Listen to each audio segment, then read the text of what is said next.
Colby Covington, I think, has ruined his UFC career. We're a couple of old Colby Covington fans because after his fight with Leon Edwards, everything just went downhill from fake callouts with Ian Garry to claiming he even won the Leon Edwards fight. The dude is all talk, no walk at this point. The last time we saw the vintage Colby Covington was when he stepped in London to fight in case Usman or Edwards got injured in their trilogy fight. But this guy has been fake. And where it started was his awful performance at UFC 296 against Leon Edwards, where a lot of people thought he had a good shot of winning. Yeah, before the fight, it did seem like Colby was a bad matchup for Leon because Leon has gotten tired and obviously the typical wrestling versus striker background. We both predicted Leon Edwards to win, but there were a lot of people that predicted Colby Covington to win.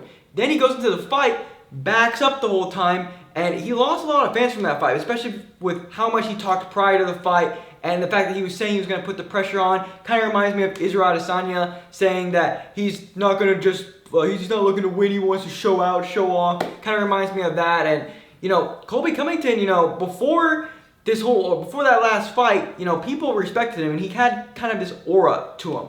He was that guy that talked a lot of shit, but he was a great fighter, and that's what made it work. After this fight, it just doesn't seem to work anymore. Like you were saying, what made it work was Colby's trash talk. His trash talk wouldn't work if he wasn't good. And a lot of people, Dana White said it best, Colby Covington would be the champion if Usman didn't exist. That's how people viewed him because he was the only guy who gave Usman good fights. He gave him 2 great fights, which he was arguably, you could say he won a majority of the rounds because they were very close. And before then, his way of talking, his way of promoting himself all works when he's at the top. He had a good fight with Masvidal, and he was obviously maybe 1 fight away. Everyone wanted him to fight Chimaev. I think that would have been a great fight for him, especially with Chimaev struggling to make weight. But because that didn't happen, he just sat out. He sat out forever. Obviously, with the Masvidal thing, with Masvidal sucker punching him, it did make sense. But he sat out, and currently he has no ranked wins in the welterweight division.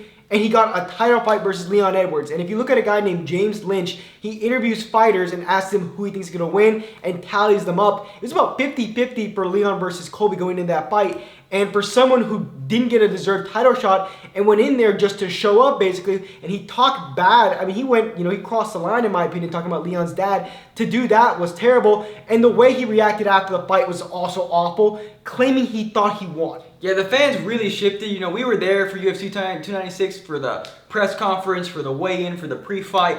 And, we were pretty much the only Leon fans. Everyone was going for Colby.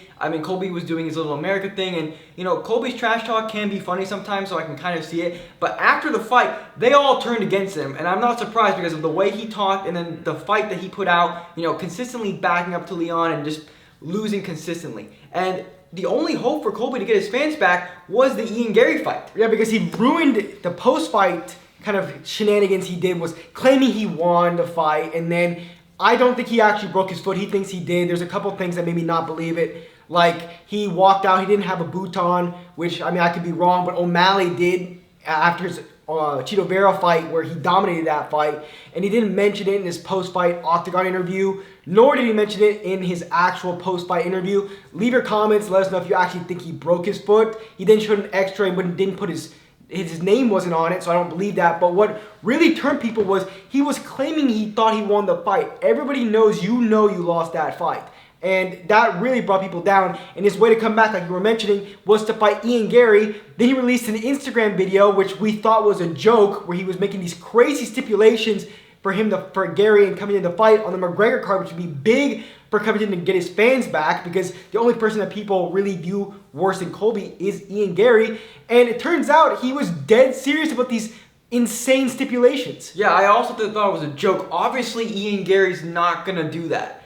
And, like I said, I thought it was a good fight for Colby. Ian Garry is obviously a very good fighter, so I definitely think it would have been a tough fight.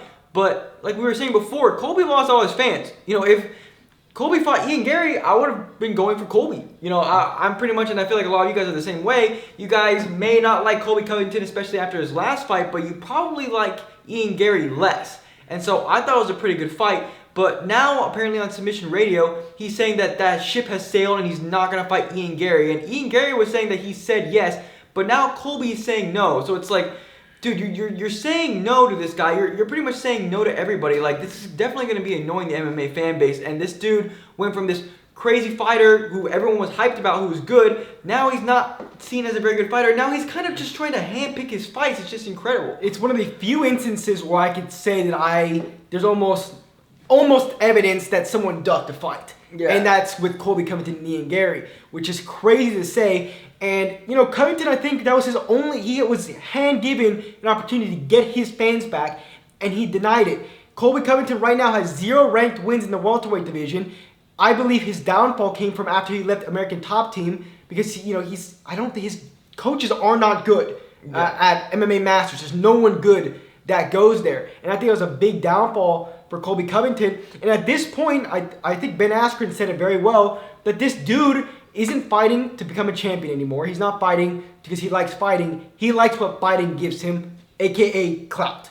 Yeah, he definitely likes the clout because, I do respect that he tries to sell the fights. I think we have a lot of people that don't do it.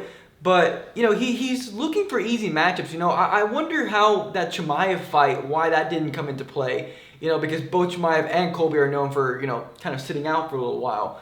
But, if Colby really wanted to win, he'd be trying to get back in the octagon as soon as possible. And I think Ian Garry would have been a good matchup because if he beat Ian Garry, who's undefeated and an up-and-coming contender, he definitely would have been back in that title picture. Yeah, what he did recently just baffles me. I thought Covington was a smart guy. He called out Charles Oliveira to fight him at welterweight, which is just insane to me. Firstly, Oliveira is still in the title picture at lightweight, especially with Gaethje getting knocked out and him having a very close fight, which we thought Oliveira won with submission attempts against Arman Tsarukyan. And I guess Covington might be trying to turn full heel because that's the only thing that makes sense because Oliveira is so popular with the fans. I'm wondering if he's trying to pick someone where he doesn't have that risk of eating his words. I feel like a big thing with Ian Garry is I don't think he's confident he's going to win that fight. Because, he's been saying a lot to Ian Garry, like a ton of, which is funny. I think it's funny. Yeah. I think it's hilarious. But if he loses, that will look super bad on him, especially because Ian Garry, Ian Garry was going after Neil Magny, who didn't do anything to him, and he was saying that he abuses his child. Imagine what he's going to do if he actually has a reason. Yeah, I think, the Oliveira call makes no sense. I don't think Covington has any sort of confidence to beat anybody at the moment. I don't think he's anywhere near his prime. I think he's way past his prime. He's just fighting to make some money. He's also fighting to get some clout, and Oliveira might do that for him on a great fight night or honestly, co-main a pay-per-view because Covington at this point wants people who has name value. But I don't understand or make money off of fights versus actually compete. Yeah, he wants to claim Ian Garry doesn't have name value. Like, sure, he doesn't really, but when you put your two names together, that's a really good fight. You can even argue Ian Garry might have some name value just because people hate him so much. Yeah, and, this dude, I used to be a huge fan of this guy. I thought he was funny, promoted his fights well.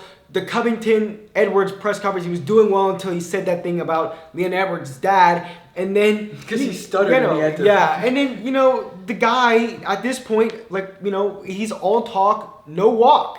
He's talking so much shit about fighters, yet he isn't viewed, and honestly, there's a reason why he's not viewed at that top anymore. And when you start talking shit about Leon who beat you, when he was talking shit about Usman, it kind of made sense because he gave him tough fights.